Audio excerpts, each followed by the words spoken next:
So, first of all, thank you for inviting me.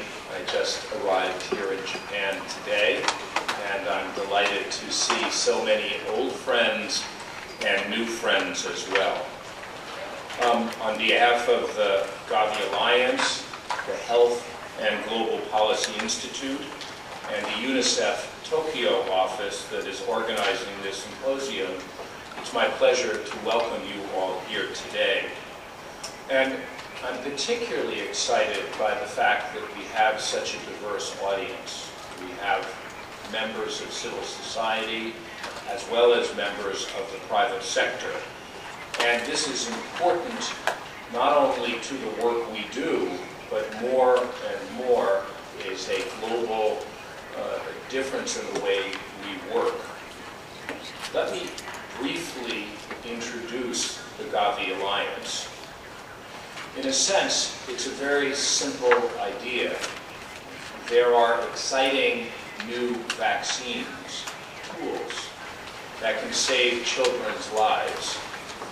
And we believe that it is as important, if not more important, that people who live in the poorest countries have access to these tools like our children do in Europe, the United States, and Asia. And so GAVI was formed with this idea of every child's life should be treated the same, and we should try to get these new tools to the people who need them. To do that, GAVI is a new type of model. It is an alliance. What that means is we work with other organizations, the World Bank, UNICEF, the World Health Organization, NGOs, pharmaceutical companies, private sector organizations, all together to try to bring these life-saving vaccines to the people who need them. And by doing that, we are a very efficient model. Our overhead rate is less than 4%, it's about 3.3%, because of taking advantage of what others are doing on the ground. And of course, in working with the countries themselves, who ultimately have to sustain the important work we're doing. We also engage the private sector in what we're doing, not only the vaccine companies, and we'll hear more about that, but also trying to get innovation that exists in the private sector and having that be made available to the problems that we are working on the ground. So we're working with companies such as telecommunications, soft drink companies, logistics companies, who can help bring some of their skills and tools to this very important mission that we have in front of us. One of the challenges, of course, is that in the countries we work, some of which are not only poor, but are also in severe situations, states of war, states of disorder, fragile states. The systems that they have are not very good, which is why we need to leapfrog, like we have with the telephone, moving from a landline to a cellular phone across places like Africa. We need to do the same thing for supply chain, for cold chain, for the many different tools that we need to be able to work with these different countries. We also have tried to bring innovative and new ways to finance activities in these countries. And I'd like to mention three of those. The first is the Innovative Financing Facility for Immunization, where we use the capital markets to raise money for immunization.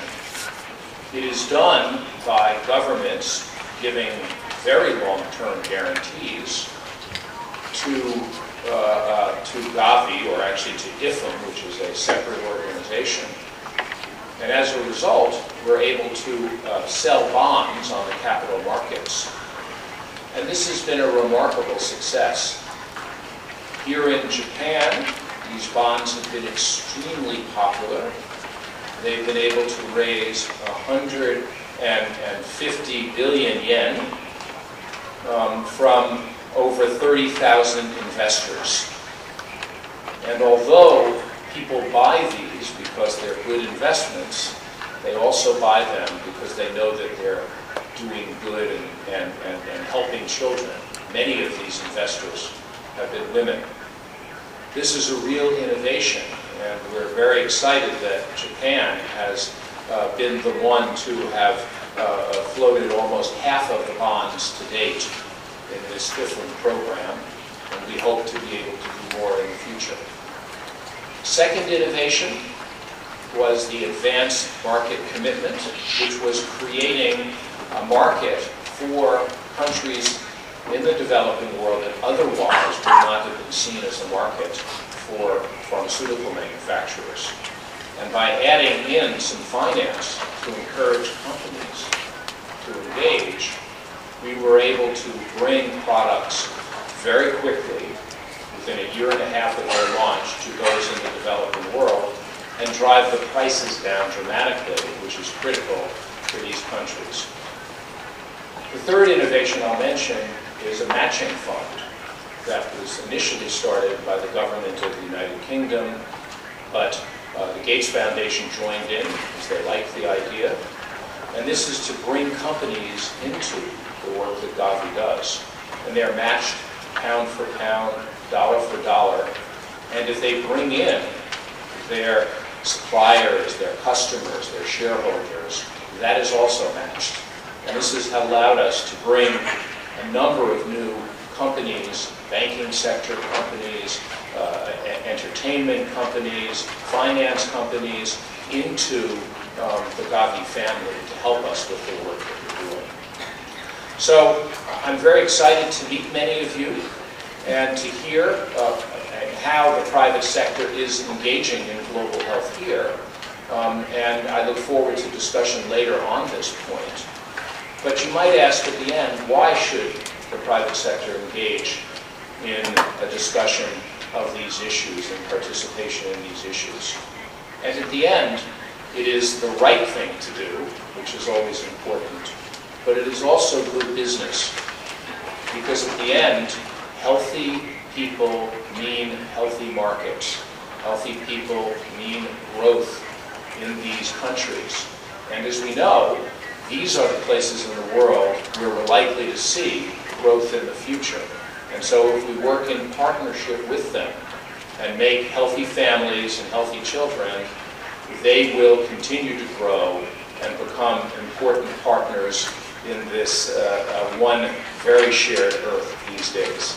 So again, I thank you very much for inviting me and for being here. I thank the Japanese government for their support of GAVI, and I look forward to the rest of the symposium.